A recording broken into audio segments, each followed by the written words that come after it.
Hey guys, it's me, and we're back with this week's episode of my Best Vintage Life podcast, live from the road in Art's car, headed to LA, to the LA warehouse. How are you, Art? I'm great, Bridget. How are you? I'm doing good. Cool. Doing good. Just our normal show notes, as per usual. If you want to reach out to us via email, you can do so. Admin, ADMIN, at mybestvintagelifepodcast.com. And I'm going to get to a new way to get the podcast email in a second, if you don't feel like typing it in. Social media, you can reach out to us or find us on Instagram. I highly recommend, if you like our content, that you click the little bell on our profile, which will alert you that we have published a new post. And that just kind of keeps you up to date because the algorithm is just awful at this point in time. We are now on TikTok and really enjoying our time on there and gaining a new following on there, which is exciting. So if you're on TikTok, you can find us at mybestvintagelifepodcast.com or at My Best Vintage Life Podcast. Sorry, it's still relatively early here. And we are also on Pinterest. Same handle. If you haven't already done so, we would appreciate a rating or review of the podcast. This is really good because it helps grow the audience so that we can help other people learn more about vintage and educate themselves more on vintage. So spread the word. Spread the word. Give us a few stars. If you have time, a few sentences really make a difference. We really appreciate any way that you can support the podcast in that sense. And you can do this via Apple Podcasts, but you can also do it via Podchaser, which is a really cool website where you can save your favorite podcasts, find new podcasts. It's really cool. I actually just got an email from them today letting me know that it's International Podcast Day. Woo! Happy International Podcast Day today, Thursday, September 30th, 2021. Art's car is so kind as to let me know the proper date. Otherwise, I don't really know what date it is. So we're slowing down. Maybe that'll help the audio. Okay, so the website. I purchased a new template for the website, which is super exciting. And one of the cool things about the template is in the upper right corner of the homepage, you can now click on the email and it'll open up an email window for you right on your phone or your computer. You don't even have to type anything in. Just right there, bam. So the email sign up is still there. If you want to subscribe to our newsletter for vintage business owners, you can scroll down to the bottom and do that, which is nice. We have some wholesale items up for sale, some vintage clothing. If you're not familiar with the wholesale pricing, I explain it very well on the website. So if you go to shop and you can go down to hotel. I can't say it right this morning. Wholesale. Well, it sounds like hotel. That's why I sing that song. Yes. And then there's a new wholesale FAQ accordion page with common FAQ questions about the wholesale process. Very nice. Art checked it out. He approves. Yeah, it's kind of easy to work and navigate. I loved it. Do you have an obsession at the moment? Seeds. Seeds? Yeah, black pepper seeds. Sunflower seeds? Yeah. You're like Agent Mulder. He eats seeds. Yeah, he's obsessed with sunflower seeds. Well, I've been watching a new show on Netflix called Midnight Mass. Now, I appreciate the show because I grew up in a small town with, a small Catholic church community. I'm actually shocked that they made this show in 2021. Like, it's old school Catholic. But here's the twist. It's super scary. So if you aren't tolerant of religion, I guess you wouldn't want to watch it. But if you can handle that and you like scary, check it out. It's pretty cool. Has like a Stephen King vibe to it. It reminds me of his book and of the TV miniseries they made called Storm of the Century. Kind of has that kind of vibe to it. So if you're looking for something new to watch, check it out. The acting's really good too, and I like the, just the dialogue. It's good. It's good stuff. So, moving on to today's topic, we're talking about the take-all deal. This is going to be a heavy art episode because I've done some take-all deals. Not many. My first one ever was vintage sunglasses. We can talk about that maybe after Art talks about his a little. But first, we just kind of wanted to talk about some key components of the take-all deal.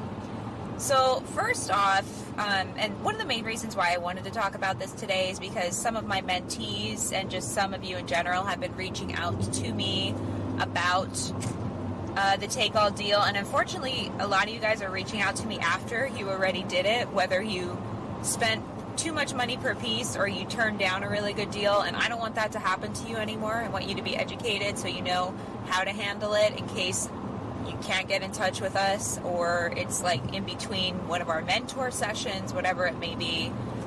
So just talking about how to know when it's the right time. So first off, I think one of the most important questions about the take-all deal is, what is it? What is it exactly that you're buying? There's so many different types of take-all deals. There's the take-all deal where you're buying a large lot of the same thing.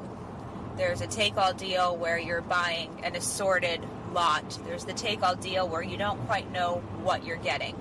So Art, would you agree when I say that it really depends on what it is when you're trying to figure out, is it a good deal? Absolutely. Like everything else, there's a lot of variables, and you have to, before I go into a situation, I try to get as much information as possible of what the person thinks they have, how much they have. I don't need an itemized list per se. I can kind of figure out what's going on. But you also have to know what you sell and what you can offload. There's been deals where I liked the core of what was available, and then there was some things that I don't normally deal in that I pretty much just got rid of lower than the take-all price just to get it out of my site and be done with it. And that's fine too, Or if you're lucky, you can make money on the things that you normally don't sell by wholesaling those out. But you have to know what the key components are. Why are you even there? What is it that attracted you to it? Is it the t-shirts? Is it the pants? Is it the denim? So you have to know, and you have to know roughly like what your budget is too. I mean, don't go taking out a second mortgage on speculation. Right. But if you see that it's solid items, go for it. I mean, and the take-all deal doesn't necessarily have to be something daunting. It could be somebody at a pop-up who has a rack of 60 shirts. At the end of the day, you're like... That's still a take-all deal. But correct, it but it's not doesn't daunting. have to be like 1,000 pieces. Exactly. Yeah. It could be just, It could even be 10 amazing wrap t-shirts. That's not a take-all deal. Well... That's just big quantity buy. It's a, multiple item purchase. To me, take-all is... Yeah, but if someone puts a take-all price on it, I think you still have to know how to handle that. Yeah. I mean, figure out what you're going to sell it for. Okay? And then you figure out, okay... That's an important one. You got to know what your retail is. Right. And assume you're only selling 50%. Yeah. That's how I always do it. So, coming down to how much money per piece... Depends on the item. Depends what you're going to sell it for. I like to be where I'm paying per piece. Okay, perfect example. Had a take-all deal recently, 3 weeks ago. Small picker in the Midwest. Real nice guy, young guy, hard-working kid. Really enjoying working with him. And he had been collecting for about 4 or 5 months, and he's been wholesaling to different vintage stores throughout the Midwest.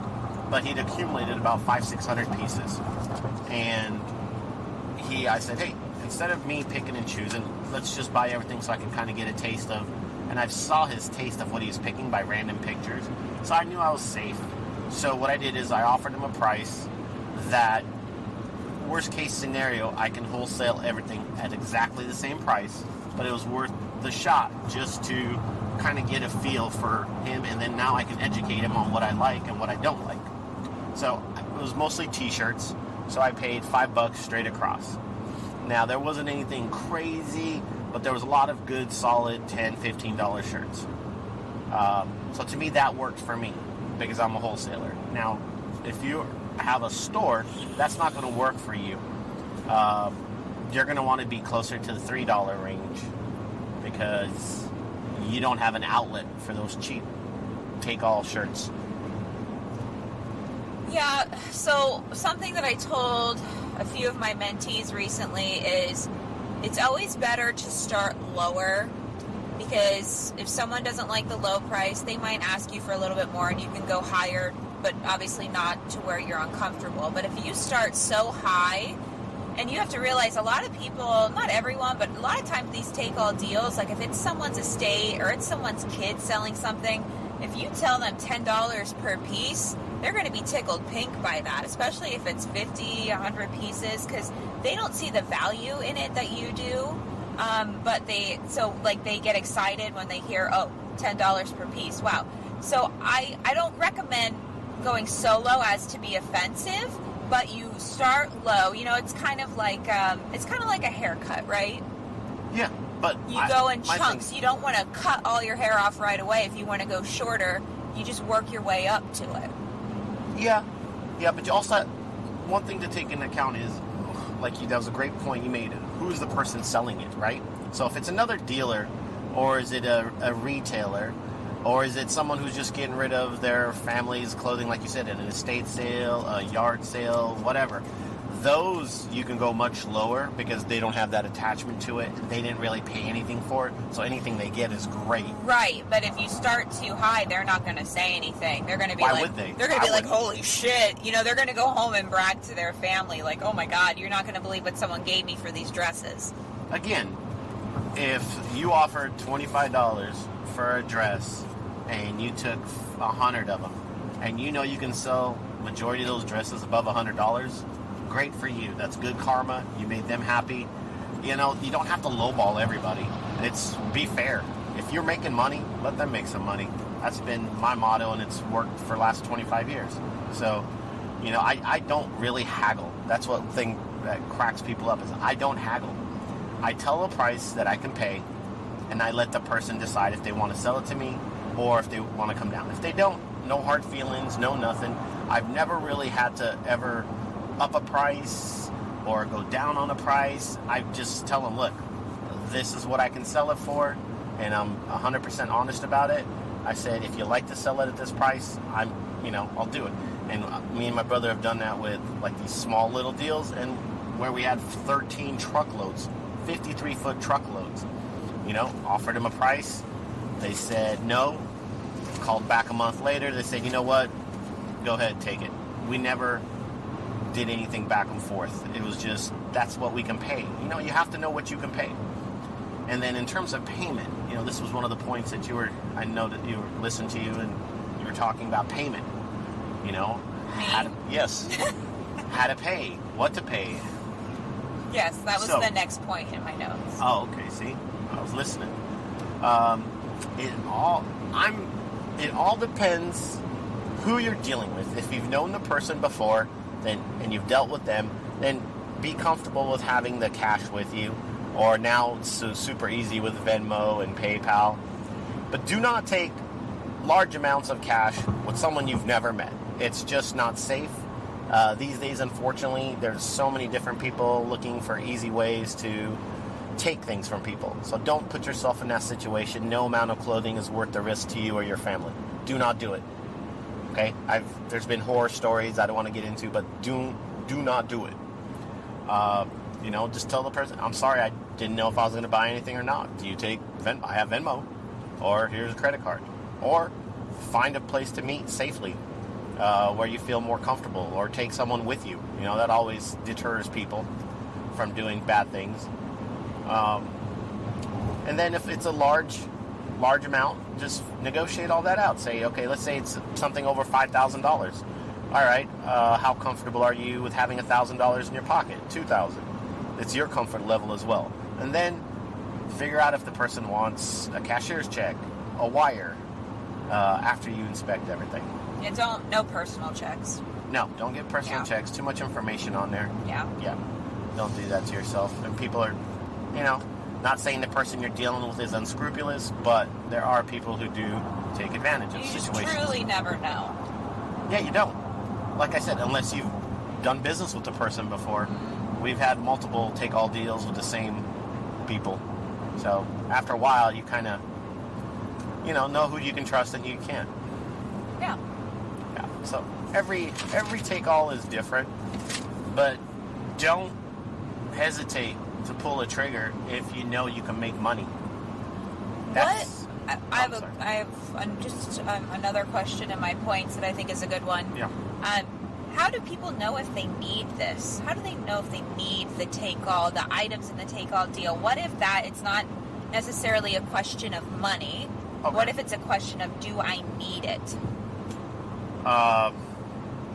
Question of need it. Well, you know your inventory situation. The reason you found this take-all deal, or this person presented to you, is because you're a retailer, most likely.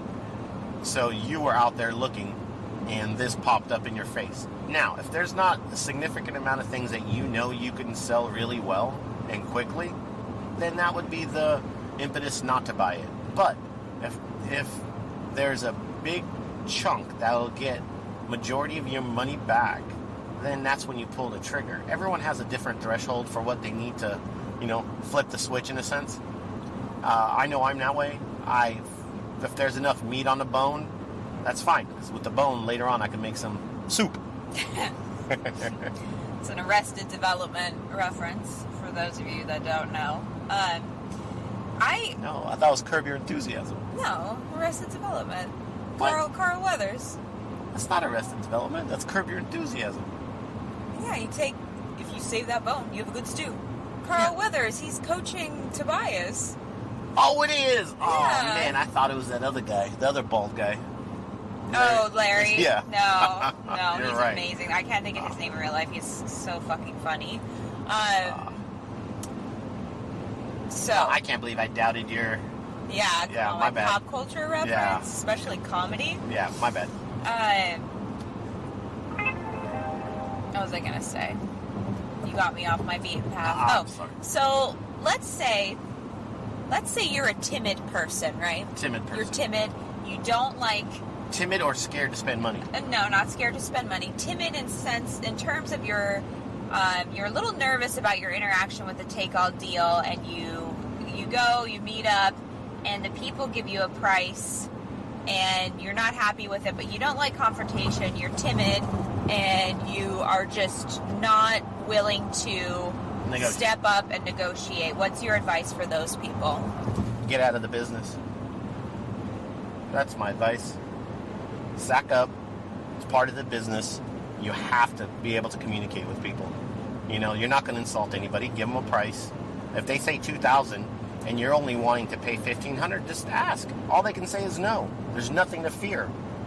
So put yourself out there. What are they going to say? Get the hell out of here. You're crazy. Okay, great. You just lost $1,500. Adios.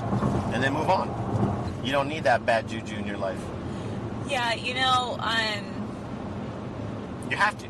Some of you have told me about some experiences you've had with people that are just, I'll say it in a polite way, they are just, they have no grip on reality if they think they're going to get the money that they're asking for some of the stuff that you've told me about. Like, I won't say who, but I could tell you story after story about people. Woman is selling off her vintage collection. She's a vintage dealer, and what she wanted per piece was just, this person would have had to have taken out a loan. Yeah, they wanted retail price per piece. Yeah, That's not a take-all deal. Take-all deal is to incentivize someone. I can't remember the per piece price, but I think it was over $10,000 for everything? It was just, I think it worked out to, I want to say $15 per piece, if not more. I can't remember, but, it's just, there are just some people out there that, there's an emotional connection, and they think what they have is worth so much more than what it actually is. And that's not to say that what they have isn't nice or beautiful, or won't sit in well with your But your job assortment. Is to make money on the things that you buy. Right. So you need to be very, very disciplined in knowing you're not trying to do favors. The favor is the fact that you're doing them a favor by buying it all, because they get to either recoup. Right. And they have to look at it that way, but unfortunately not everyone does. Then you do. Say, hey, now with this money you can do whatever you want. You can start all over again. You can, go on a vacation. Go on a vacation. Do whatever. but you need to be disciplined and know what you can pay. Don't ever feel bullied that you have to do it. Walk away. Here come the cuties. I can't believe how many deals my brother has walked away, and he is a buying machine. You have to know what it is. Oh, you? I'm sorry. Oh, you kill me. So we're going past school kid. We're going past the halos. If you're familiar with they're clementines, right? The cuties. They're little. You see them at your grocery store. So the factory is right here in Delano. Delano. Well, I'm sorry. There's other states where it's said differently, like in Pennsylvania. Oh, okay. So shove it. Yeah. But they have all the crates out in front of the factory. I mean, if you saw this factory... It's not a factory, it's a packing house. Whatever. Big difference. Okay, I did not grow up in an agricultural area. I have enough people getting on my back about how I say shit. Christ. And... Hey, is that getting heavy over there? What? That big cross on your back? Yeah, well, everybody can... No, it's too early. It's too early for your bag of nuts or whatever it is. Yeah, well, everybody can kiss my jiggly ass. Christ. Anyways, I'm always... All right, here's one that just happened. Factory. Okay, just happened a week and a half ago. One of my pickers locally, he hits yard sales and flea markets. He came across an interesting yard sale, and he's video, what do you call it, FaceTime me from there? Yes. Okay. And I was like, interesting. Everything was vintage dresses, vintage clothing, and they had price tags on everything. So bad. Oh. Yes. It's manure. It's manure. Different. Oh my god.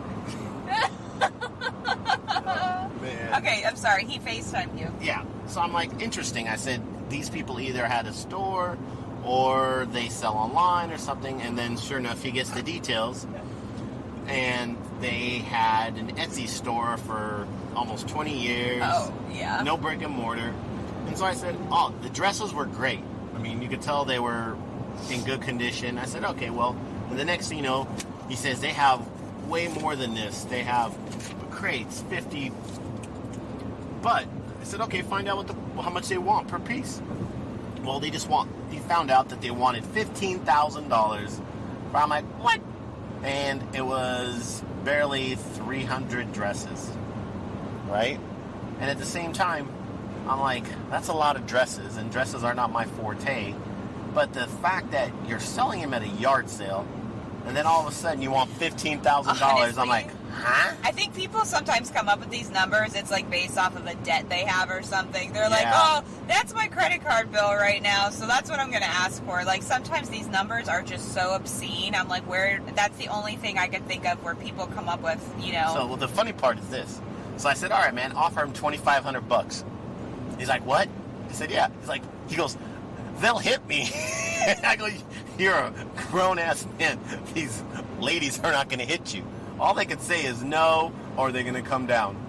And well, he mustered up the courage to ask. I can't believe, considering what he does for his career. Oh, he's a wuss. He's scared of a yard sale? That's not very encouraging to me. No, because he thought it was going to be so insulting.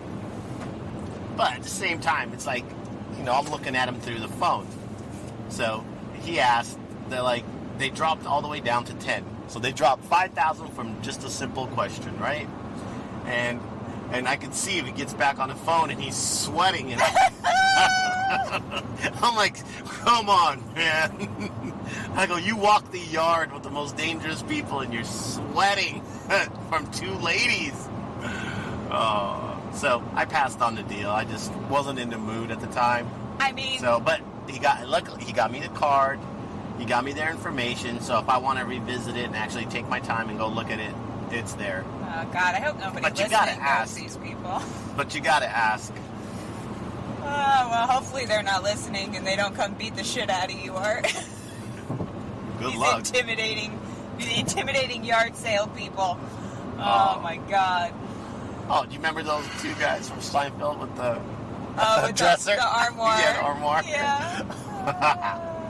All right. Okay. Don't be afraid to ask. That's the moral of that story. Well, you just made $5,000.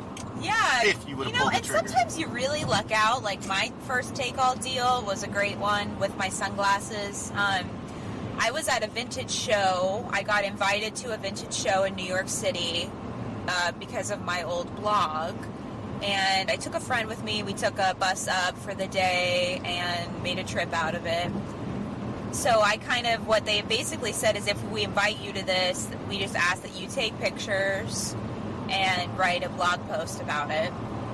And it's cool. I mean, I got to meet a lot of people that are still in the business and very big in the business. And one of the guys that was there had a sunglasses truck.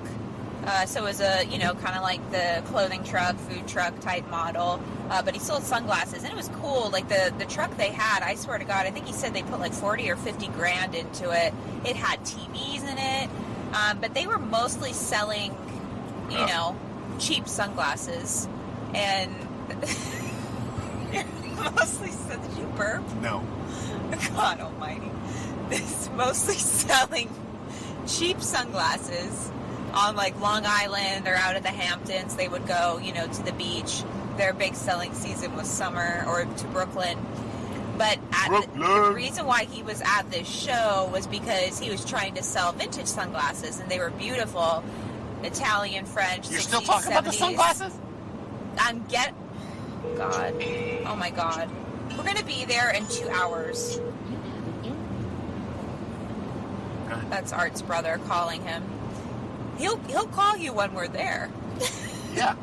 Hey, man. Hey, man, I'm downstairs. Can you come wipe my ass?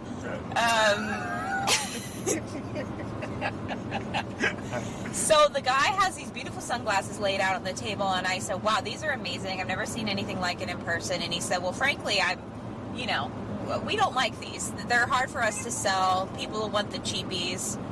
So I took his business card, and I reached out to him after the fact and said, hey, just based off the fact, like, it doesn't seem like you're very interested in owning these anymore. Would you be interested in selling them to me? And at first he said, well, let me think about it. And not very long after, he came back with, you know what, yeah, I want to get rid of them. How many were there? There were 200 pairs. Okay. And at first he wanted 7, and I got him down to 5. Way to go. So I got the whole deal for $1,000. Granted, I did have to go up to New York City and get them. He lived in the most amazing apartment right above Wall Street. Wow. So you could actually see like the bull and everything in the trading area. It was very cool. I think he was on, I can't really remember the exact street name, but it was just lower Manhattan. So drove up, got them, and a lot of them needed heat gun, reshaping. A lot of them needed cleaning. But I was selling them. I sold a good bit of them at $29 a pair, some $39 a pair. And then one of our clients eventually, and some of our clients bought them over time, and then one client came and bought the rest of them. And a take-all. And her take-all, which right. I think we did at 10 a pair. Yeah. So that's just a good example of, I didn't sell it all right away. No, you milked it. But, yeah, I mean, definitely made my money back and then some. Yeah. I shipped them out to Art at one point in time. Yeah, because, I remember selling them to one of our Japanese clients. So I boxed them up and shipped them to Fresno when I was still living in Pennsylvania. And then they just stayed in Fresno until I shipped myself out there. Oh, God. It's that air. I know. This air is horrible here. We're driving through not only a heavy agricultural area, but where one of the biggest fires in the state is burning right now, the KNP complex fire. So my throat feels irritated. Anyway, that's an example of a take-all deal that was fairly easy. It was somebody that really wanted to get rid of something, even though he knew the value in them, It was like, all right, let's be done with it. So, do you have another story you'd like to add? Or anything else you'd like to add? Yeah, I mean, there's been so many different situations and scenarios. No two are like the same, like I said earlier. You just have to evaluate each one for profitability. And your budget. Your budget also has to You know, you got to make sure you're sound, but don't pass up an amazing deal. There's so many ways for you to get money these days that you don't need to walk away from something just because you don't have it. You know, figure out a way. I can't even tell you how many ways me and my brother have come up with money when we didn't have the luxury of like having a huge amount of money in the bank, or even now, you know, when deals happen, get someone to go in with you. Like, you know, maybe you sell the women's and you know someone who sells men's and you guys split it. Figure out ways, but don't let it pass you by. Like, I'm a little upset with some of the deals that people have let go, then they want to tell me about it. I'm like, you clown, call me. Yeah. You know, I'd buy that and I'd even pay you what you get to keep is free. I mean, you are right, and I do, and I'm sure this will piss someone off, but I really don't care. You know, at the poorest I ever was in my life, when I had maybe, I don't know, $100 to my name, maybe $2 if I was lucky. If it was something that benefited me or was going to make my life better, whether it was education or, you know, building a business, like when I was doing my vintage, I found a way. Exactly. I found a way. So if you're one of those people, I mean, and if it's a means of reevaluating your spending, you know, or your life, then maybe that you need to do that too. Because I know there's some people out there that are like, I just, you know, I can't do it. And it's like, you can, maybe you just don't really want it. Exactly. I mean, I've made so many sacrifices. I've never owned a brand new car really for myself. I've had hand-me-down cars. My brother usually gets the new car, and I end up getting it from him later because you know, so we're in one right now. Yeah, exactly. And that doesn't faze me. There's sacrifices you make to grow and get better and stronger. So if you've got an amazing deal out there and you're scared to pull the trigger on it, let us know. If we can help you with advice or possibly get in on it. I'm always looking to buy great stuff. Yep. Yeah, we'll partner up and make you rich. Well, it's that time, my friends. It is that time.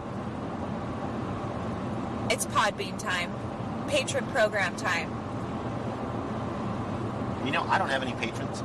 We do. We do have patrons. You do? Patrons. I don't? No, we do. No, I added a special art piece. Oh, you have it. No, don't tell people that because they'll think you're serious. All right, never mind. I'm not serious. She's ultra serious. Why and I'm not so serious. What are good reasons to support the podcast? Well, fun. Entertaining. Educational. And possibly financially rewarding. Yes. If you do what I tell you exactly. Yes. So, our content for the most part is free. However, if you want to support us by making a monetary donation, that is so special to us. And there are also ways for you to benefit from it. For example, no matter what patron level you're at, you get 2 free bonus minisodes a month. So, I enjoy those. You're so good at those. Oh, thank you. Now, if you're not into a reoccurring donation, you can do a one-time donation now via our link tree, which is in our Instagram bio, it's in our TikTok bio, and it's also in the show notes. And if you do that, I'm going to give you a shout-out on the show just to say thank you. You can make a $1 donation, you can make a $100 donation, you can make a $67.50 donation, you can do whatever the hell you want. That is a one-time donation. Now, via Podbean, which is, if you Google Podbean, Patron Program, and My Best Vintage Life Podcast, it'll come up. But I also have links everywhere else to do so. Show notes, Instagram, TikTok. If you're at the $5 level, you'll get a shout-out, whether it be personal and or business. And you'll get to ask Art a burning question. And you'll get 2 bonus mini-sodes a month, all for $5 a month. That works out to $60 a year. Not too bad there. Now, our upper levels are for our mentor program, which is best for vintage business owners. So we just had a new person come on at the $50 level. However, she has requested to remain anonymous. We'll call her LL Bean. Okay. And she good. does have a burning question for you, Art, but she needs to get, there's a photo involved. It's a denim-related question. Oh, great. So thank you, LL Bean, for your signing on. We appreciate having you. I got to talk to her yesterday. It was very enjoyable. So at the $50 level, you get the same benefits of the $5 level. You get a 1-hour mentor call with me once a month. And there's only 2 spots left as of right now. So if you're an existing mentor at the 30-minute level, which is going to be obsolete in November, I would upgrade now if you really want to. Or if you're new, you can come on board too. It's first come, first serve. And then our $100 level, all the benefits of the 50. You also get a monthly audit of your website and or selling platform, and you get a free copy of our retail math mini class. And there's 4 spots left there. At that higher price point, I don't expect those to fill up as fast. And it's one of those things where if you want to change your level month to month, you can certainly do so. You just have to kind of time it when your credit card gets charged. So those are all very exciting things and absolutely ways to support the podcast if you choose to do so. So we really, the last support batch, we got to see those beautiful chairs that you had upholstered. Yes, yeah, we've done a lot of upgrades. I mean, right now I'm recording on a mini microphone that you guys helped pay for. We were able to get a nice table and chair set for the office so that Art and I can be more comfortable, and it's more conducive to having the conversations we do, because now we can actually look at each other. Before we were sitting at a little desk. There's just a lot of nice things. Microphone stands. In January, I'm going to have to pay $300, which is my yearly fee for hosting. So, there's lots of little charges that you guys, when you support us monetarily, it helps. It really does. Yeah, it's much appreciated. So much appreciated. So I just wanted to thank one of the listeners that sent us the cookies. It was very sweet of her. Thank you so much. I think her name was Sydney. Yeah. Cookies. Yeah, thank you, Sydney. They were delicious. Yeah. And if you'd like to send us anything, we don't have a P.O. box yet, but we probably should get one. Well, she was smart enough to know where the warehouse address was. Yeah. Smart gal. Yeah. Just so you know, Bridget loves jams and pepper hot sauces. So if you have a regional pepper or hot sauce you'd like her to try, send it her way. Yeah, my favorite paranormal podcast, people send them multiple packages a week, and a lot of it is stuff. They do a taste test. Seriously? They do a taste test every episode. Did you say paranormal podcast? Yes. Oh, okay. Yes. That's good. The Strange Sessions with Kurt and Krista. Oh, yes. Yeah, you know the the strange people. Yes, Gotcha. Of course. Yeah, so, you have anything you want to add, Art Ziv? No, but honestly, do not walk away from a deal unless, if you're scared, talk to someone about it. Don't let it just fester in your head and you don't pull the trigger. Bridget's always here. Just send a message. I'm here. Send us something. We want you guys all to succeed. So, hopefully the experiences I've had, good and bad, can help you. And if we don't get back to you right away, please don't be offended. We're very busy. No, we try our best. We try our best, but some days it's hard. It's very hard, and I try to get back to everyone. It just doesn't always mean right away. So, no hard feelings there. Right. And good luck. Happy hunting. Happy hunting. In the meantime, stay safe, stay sane, stay healthy, be kind. Don't be basic. And don't be basic. I'm going to go and try to breathe in this awful air. Bye.